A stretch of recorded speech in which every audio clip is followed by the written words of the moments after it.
Hello students, welcome to Raghav Pathshala. Last class में हमने आपके प्रश्नावली 4.3 को खत्म किया था और हमने एक एक करके 4.1, 4.2 और 4.3 को बेहतरीन तरीके से आपके लिए समझाने का प्रयास किया। आज हमारी जो क्लास होने वाली है वो होगी 4.1 के उदाहरण। अब 4.1 से जब आप पहले उदाहरण देखेंगे एनसीईआरटी बुक में तो उसमें उदाहरण नंबर 1 और उदाहरण नंबर 2 है और मैंने आपकी हेडिंग सीधी लगाई उदाहरण नंबर 2 और सवाल कह रहा है जांच कीजिए कि निम्न द्विघात समीकरण है यानी टोटल 4 भाग हैं। ये आपको 4.1 का पहला सवाल में 8 सवाल आपको करवा चुका हूं, आपको याद हो तो चेक करना द्विघात समीकरण है या नहीं। जब द्विघात समीकरण चेक करते हैं तो हम सॉल्यूशंस करते हैं। लास्ट में x की घात हाईएस्ट अधिकतम घात कितनी बचनी चाहिए? 2 बचनी चाहिए। अगर 2 है तो वो द्विघात समीकरण है, वरना द्विघात समीकरण नहीं है। आपको सिर्फ इसका एग्जाम्पल नंबर 1 का है तो आपको याद हो तो एग्जाम्पल नंबर 1 हम ऑलरेडी कर चुके हैं। जॉन और जीवंती वाला और कुटीर उद्योग वाला जो आपको बर्तन वगैरह खिलौने वगैरह बनाने को बोल रहा था, याद आ रहा कहाँ किया था? 4.2 में जब हमने दूसरा सवाल किया था वहां लिखा था उदाहरण 1 में दी गई समस्याओं को हल कीजिए।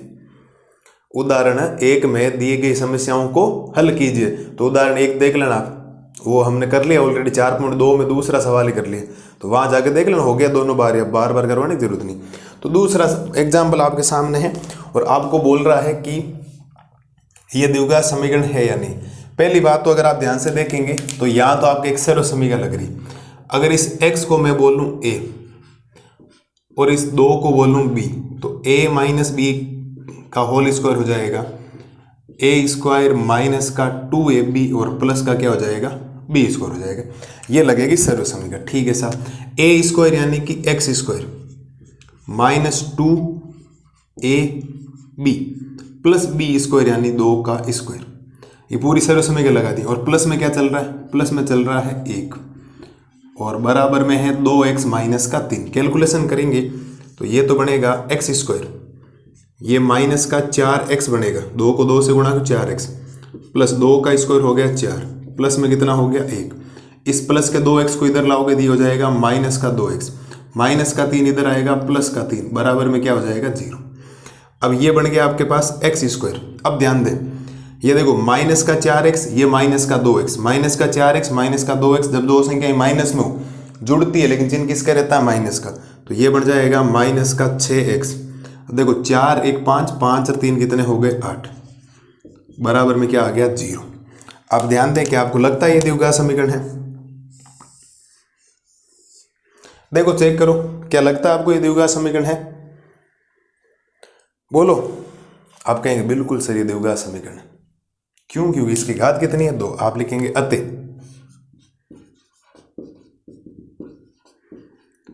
ये एक द्विघात समीकरण है क्योंकि चर की घात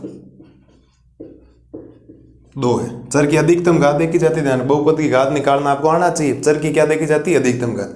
अरे बोलो, किसी को कोई समस्या है क्या? बिल्कुल बेसिक सा सवाल है जो आपको हमने सवाल ऑलरेडी क्या किए हैं, प्रश्नावली 4.1 के अंदर 8 सवाल किए थे हमारे बेसिक क्लास में। 2 ना इंट्रोडक्शन होने के बाद पहला ही जब क्वेश्चन आया था वो ऐसा ही आया था कि आपको बताना है कि द्विघात समीकरण है या नहीं। और द्विघात समीकरण का सीधा सिंपल सा कंसेप्ट ये है कि आप उसको चेक करें, कैलकुलेशन करें, बेसिक सी कैलकुलेशन आप यहाँ करें। यहाँ आपको सर्व समीकरण लगाने की जरूरत पड़ी तो हमने सर्व समीकरण लगाई। जब सर्व समीकरण लगाई तो पूरा कैलकुलेशन करने के बाद लास्ट में ये बचा। एक बात हमेशा ध्यान रखना, लास्ट में बचना चाहिए x की घात 2, ना तो x की घात 3 बचनी चाहिए ना x की घात 1 बचनी चाहिए। इस बात को ध्यान रखना। अगर अधिकतम घात 2 है तो आप आराम से कह सकते हैं वो द्विघात समीकरण है, अन्यथा द्विघात समीकरण नहीं है। उम्मीद है प्यारे बच्चों को पहला सवाल एकदम बढ़िया तरीके से समझ में आ गया होगा। अब इसका करते हैं दूसरे का। एग्जाम्पल में 4 टोटल सवाल 4 करेंगे, ऑलरेडी मैं करवा चुका हूं, आपको प्रैक्टिस करनी चाहिए बिना देखे। ठीक है, अभी करते हैं इसका दूसरा सवाल, तब तक आप इसको देखें। अब देखो करते हैं इसका दूसरा सवाल। दूसरे सवाल में आपको एक समीकरण दे रखी। अब यहाँ अगर आप ध्यान से देखेंगे तो कोई सर्व समीकरण तो लग नहीं रही। एक्चुअल में यहाँ लग सकती है कि a plus b a minus b, लगाना चाहो तो लगा दो, वरना आपको कंसेप्ट बताया ये x इस पूरे ब्रैकेट से गुणा होगा, फिर ये 2 इस पूरे ब्रैकेट से गुणा होगा। अगर आपको सफिशिएंट लगे तो ये लगा दो, वरना सर्व समीकरण भी लगा सकते हो कि a प्लस बी और a माइनस बी। मैं आपको इसको सर्व समीकरण से करवा देता हूँ। कैसे? कि अगर आप इसको मान लेते हैं a, इस 2 को बोल देते हैं b, तो सर्व समीकरण देखो a प्लस बी, ये वापिस देखो a हो गया, ये वापिस क्या हो गया b, तो a माइनस बी, तो साहब सर्व समीकरण बन जाएगी a square minus b square. तो सर्वसमीका क्या बन जाएगी, a square minus b square. आप चाहो तो सर्वसमीका लगा दे, अगर सर्वसमीका याद नहीं आ रही दिमाग में तो एक काम करें, एक्स को इस पूरे ब्रैकेट से गुणा कर देना, इस 2 को इस पूरे ब्रैकेट से गुणा कर देना, आपका उत्तर आ जाएगा, कोई दिक्कत वाली बात नहीं। इधर ध्यान दें, देखो एक्स को एक्स से गुणा करोगे तो ये बनेगा एक्स स्क्वायर, एक्स को 1 से गुणा करोगे तो प्लस का एक्स और प्लस का 8 बराबर ए स्क्वायर यानी कि x square minus b square यानी कि 2 का स्क्वायर। इससे शॉर्टकट में, इससे लंबा होगा वो आप गुणा करवाएंगे, सूत्र से शॉर्टकट में हो जाएगा। तो ये बचेगा साहब आपके पास एक्स स्क्वायर प्लस का एक्स प्लस का 8 बराबर बच गया एक्स स्क्वायर माइनस 2 का वर्ग कितना होता है 4। दोनों वैल्यू को इधर लाना पड़ेगा, तो ये बनेगा एक्स स्क्वायर प्लस का एक्स प्लस का 8, ये इधर आ गया माइनस का एक्स स्क्वायर, माइनस वाला 4 इधर आ गया प्लस का 4। आपको होता है ये प्लस का एक्स स्क्वायर है माइनस का एक्स स्क्वायर सेम है, इसका मतलब ये कट जाएगा। तो ये बचा एक्स और प्लस 8 और 4 कितने हो गए 12, बराबर में कितना बचा है आपके 0। क्या लगता है आप लोगों को द्विघात समीकरण है क्या ये? अरे बोलो, क्या लगता है आपको द्विघात समीकरण है क्या ये? द्विघात समीकरण नहीं है, क्योंकि चर की घात कितनी नहीं है, 2 नहीं है। तो आप लिखेंगे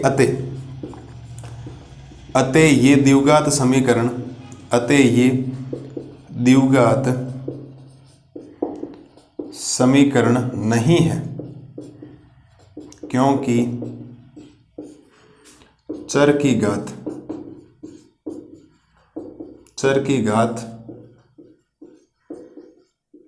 2 नहीं है। बोलो साहब, क्या ख्याल है आप लोगों का, है क्या कुछ? इससे सिंपल कुछ नहीं हो सकता ना। ऑलरेडी सवाल करवा चुका हूं, अगर जिस बच्चे ने वो सवाल वहां किया था ना, तो 100% है कि कहीं दिक्कत नहीं आएगी आपको। अगर आपको भाषा याद है पूरी प्रश्नावली की, तो चौथा चैप्टर लोगों को द्विघात समीकरण, बड़े बड़े वो सवाल जब देखते हैं, ये योग हो रहा है, कर्ण दे रखा है, आधार दे रखा है, समकोण त्रिभुज दे रखा, कुटीर उद्योग वाले, ट्रेन वाले, इतने हार्ड लगते हैं। मुझे पता है आज तक समझने क्यों लगता है। आप उसकी बेसिक भाषा पढ़े, मैंने जितना लिखवा रखा उसको कंसेप्ट बढ़िया तरीके से पढ़े, फिर लैंग्वेज आप देखें, फिर अगर आप क्वेश्चन एक एक कर लेते हो, अपने मन से कर लेते हो, आपने अपना काम कर लिया, आपके 100% मैथमेटिक्स हो जाएगी, नो टेंशन रहे।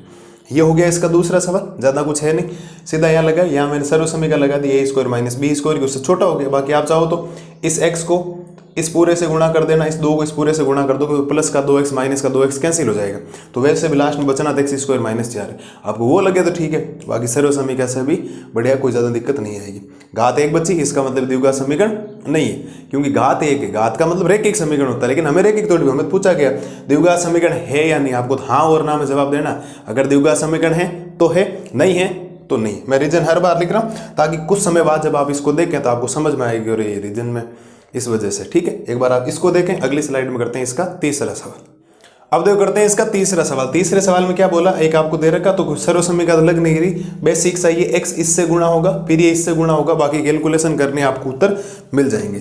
ध्यान दे साहब, आपके पास है ये x और ब्रैकेट में लिखा है आपके पास 2x प्लस में क्या लिखा है 3, और बराबर में है आपके पास एक्स स्क्वायर प्लस 1। अब आप ध्यान दें, x को 2x से गुणा करोगे तो ये 2x स्क्वायर बन जाएगा। क्यों? क्योंकि x को x से गुणा करते ही x स्क्वायर हो जाएगा, प्लस x को 3 से गुणा करोगे तो ये बन जाएगा 3x, और बराबर में हो गया x स्क्वायर प्लस 1। दोनों को इधर ले आओ, तो ये बन गया आपके पास 2x स्क्वायर प्लस का 3x, ये प्लस का x स्क्वायर इधर आएगा, किसका हो जाएगा माइनस का x स्क्वायर, और प्लस का 1 इधर आ जाएगा माइनस का 1 बराबर 0। अब देखो 2x स्क्वायर में से x स्क्वायर जाएगा, बिल्कुल जाएगा, क्योंकि घात सेम होती है तो आप प्लस और माइनस कर सकते हो। 2x स्क्वायर में से x स्क्वायर जाएगा तो क्या बचेगा x स्क्वायर प्लस 3x तो अकेला ही है, और माइनस 1 भी अकेला है, बराबर में 0। ये आपके पास अब सरल हो गया। इससे आगे सरल नहीं हो सकता, क्योंकि घातें क्या आ गई अलग अलग। तो घातें कभी जब अलग अलग हो जाती है तो आप जोड़ और घटा नहीं सकते। ध्यान, घातें सेम होती है तब जोड़ा और घटाया जा सकता है। क्या लगता है आपको इसको देखकर? आप कहेंगे सर बिल्कुल द्विघात समीकरण, मैं भी कहूँगा बिल्कुल द्विघात समीकरण। आप लिखेंगे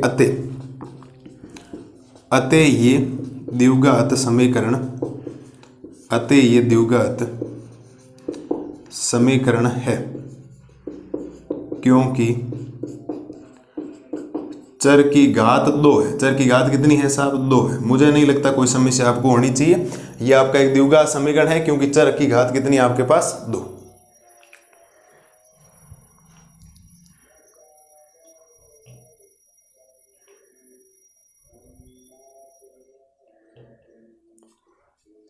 ठीक है, चर की घात कितनी है? 2। उम्मीद है कोई दिक्कत आपको नहीं रही होगी। एक सिंपल सा सवाल देख लो, बेसिक सा। आगे बात समझ में? अब इसका एक लास्ट सवाल और बचा है, फिर 4.1 से पहले आपके एग्जाम्पल क्या हो जाएंगे, पूरे हो जाएंगे और आज की क्लास भी क्या हो जाएगी पूरे। मैं कोशिश ये कर रहा हूँ एग्जाम्पल सारे अलग अलग कर रहा हूँ। अब मैंने आज पहला करवाया नहीं क्योंकि पहला ऑलरेडी हो गया था। कल की क्लास जो होगी वो हमारे 4.2 से पहले 4 एग्जाम्पल दे रखे हैं। एग्जाम्पल नंबर 3, 4, 5 और 6 गुणनखंड विधि पढ़नी, एक श्रीधराचार्य वाला सूत्र वाला पढ़ना, वो हम पढ़ लेंगे, वो थोड़ी बड़ी क्लास होगी। फिर 4.3 में 3 एग्जाम्पल, 7, 8 और 9। सारी बातें वही हैं जो आपको ऑलरेडी पढ़ाई जा चुकी है, केवल आप उसका रिवीजन के बेस पर आप मान लो कि रिवीजन करवाना मुझे, ठीक है। मैं चाहता था एक वीडियो में इसको खत्म कर देता, लेकिन ज़्यादातर बच्चे ढूंढते हैं 4.1 के एग्जाम्पल, 4.2 के एग्जाम्पल, तो अलग अलग उनको मिलते नहीं, इसीलिए मैं अलग अलग आपके लिए बना रहा हूँ। बाकी एग्जाम्पल नंबर इसका जो 1 है, आपसे रिक्वेस्ट है वो मैंने करवा दिया है ना, ऐसा नहीं सोचें कि एग्जाम्पल हुआ ही नहीं, करवा दी मैंने, वो 4.2 में ऑलरेडी करवा दिया। मैंने आपको एक दिन बोला था ना एग्जाम्पल बाद में क्यों करो, ये रीज़न यही था कि वो सवाल में जब बोलेगा वाह, या तो मेरे पहले अगर एग्जाम्पल करवा देता तो मैं सवाल में ये बोल देता कि वो देखो मैंने वहाँ करवा दी, वहाँ से कर लेना, वरना सवाल में करवा दिया। आप 4.2 के क्वेश्चन नंबर 2 में जाके देखना, वहाँ लिखा उदाहरण 1 में दी गई समस्याओं को हल कीजिए, और उदाहरण नंबर 1 में जब आओगे इससे पहले तो वही है जौन और जीवंती वाला और कुटीर उद्योग वाला, ठीक है। तो आप एक बार ट्राई करना उसको। ये अब कर लेते हैं, अगली स्लाइड में करते हैं इसका चौथा सवाल। अब देखो करते हैं इसका चौथा सवाल। चौथे सवाल में आपको क्या कह रहा है कि x + 2 का होल क्यूब बराबर है x³ - 4। अगर आप इस x को a बोल दें और इस 2 को क्या बोल दें, b बोल दें, तो आपके पास एक सर्व समीकरण बन जाएगी a + b का होल क्यूब बराबर क्या होता है a³ प्लस का 3a² प्लस का 3ab² और प्लस का क्या होता है b³। उम्मीद है कि सब बच्चों को ये आपको याद होनी चाहिए सर्व समीकरण। मैं सारी आपको लिखवा चुका हूँ ऑलरेडी, तो आप कम से कम इन सर्व समीकरणों को क्या कर लें, याद कर लें। क्या याद कर लेंगे आप इस सर्व समीकरण? बिल्कुल। अब ये सर्व समीकरण लगाएंगे, बेसिक सी कैलकुलेशन करेंगे, आपके उत्तर आ जाएंगे। ध्यान दें कैसे, a³ यानी कि x का क्यूब होगा, ठीक है, प्लस 3a² और प्लस 3ab² और प्लस का b³ और बराबर हो जाएगा x³ - 4। ध्यान दें मैं पूरा समझाता हूँ। ये सर्व समीकरण लगे, देखो a³ यानी x³ प्लस 3a²b 3x² 2, क्योंकि a का काम x कर रहा है, b का काम 2 कर रहा है, प्लस 3ab² यानी 2 का स्क्वायर प्लस b³ यानी 2 का क्यूब और बराबर में ये चल रहा है। आप कैलकुलेशन करेंगे तो ये बनेगा x³ प्लस का ये बन जाएगा 6x², 3 को 2 से गुणा करो 6x² प्लस का ये बन गया 3x गुणा 2 का स्क्वायर कितना होता है 4 और 2 का क्यूब कितना होता है 8, बराबर में कितना चल रहा है x³ - का 4।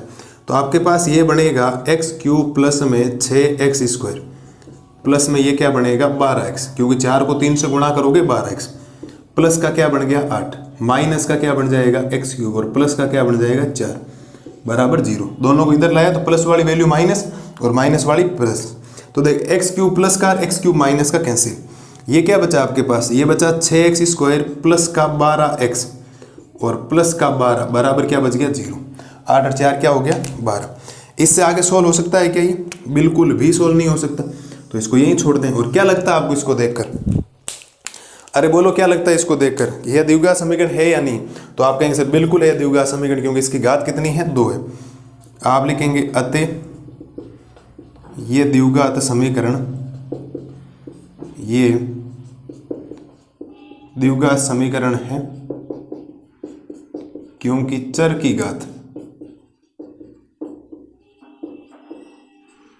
घात कितनी है 2। बोलो साहब कोई समस्या है क्या इसमें? कोई समस्या आपको नहीं होनी चाहिए, बेसिक से सवाल है। अगर आपने 4.1 के वो 8 सवाल कर रखे होते, आपने वहाँ कंसेप्ट समझा होता, आपने वहाँ लैंग्वेज को ध्यान दिया होता, आपने क्वेश्चंस को अगर ढंग से समझ लिया होता, तो इन चारों सवालों को आप बिना देखे भी कर सकते थे, मेरे एग्जाम्पल का वेट भी नहीं करते। और आप में से खूब सारे बच्चे ऐसे हैं जो पक्का ये काम कर चुके हैं, ऑलरेडी एग्जाम्पल्स को क्लियर कर चुके हैं, उनके नोट्स वगैरह देख के उनका सॉल्यूशंस कर चुके हैं और आंसर भी एकदम उनके ऐसे सटीक वगैरह आ रखे होंगे। थोड़ा किताब ने लैंग्वेज ज़्यादा लिखी, आप लैंग्वेज के ऊपर गौर नहीं करें, आपको ये तरीका बता दिया, बेस्ट तरीका, आपको सीधा सिंपल सा काम करना है, कोई ज़्यादा माथापच्ची वाला काम है नहीं। उम्मीद है आज का लेक्चर आपको पसंद आया होगा। मिलते हैं नई वीडियो में नए जोश और जुनून के साथ, प्रश्नावली 4.2 के 4 एग्जाम्पल का सॉल्यूशंस लेकर। तब तक मस्त रहिए, स्वस्थ रहिए और इनका रिवीजन कीजिए। इसमें एग्जाम्पल नंबर 1 है, उसको भी बिना देखे जाके करना। कहाँ है 4.2 में, ढूंढना उस एग्जाम्पल, ढूंढोगे या नहीं ढूंढोगे, बिल्कुल ढूंढना। मैं लाता हूँ आपके लिए 4.2 के एग्जाम्पल। तब तक मस्त रहिए, स्वस्थ रहिए, टेक केयर।